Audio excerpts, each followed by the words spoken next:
C'est vrai, ce qui vient souvent en premier à la bouche des gens, c'est Loire, dernier fleuve sauvage d'Europe. Mais quand on part de l'embarcadère, très vite on voit la levée.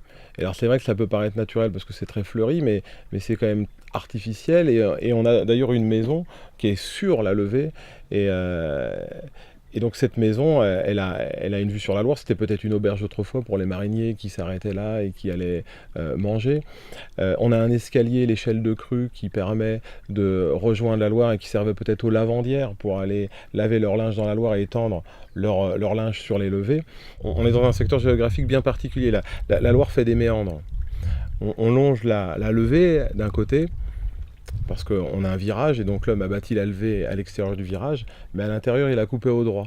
Donc là, derrière nous, on ne voit pas la levée, mais elle est présente. Et donc là, la Loire elle a un espace de liberté plus important.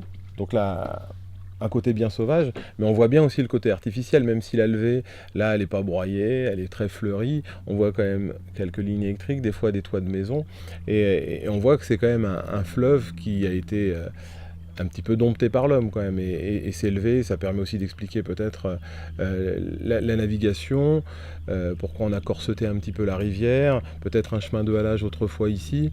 Si on dit que la Loire est sauvage, ça a été quand même pendant longtemps un paysage complètement différent, sans forêt, et c'était plutôt un fleuve d'hommes qu'un fleuve sauvage.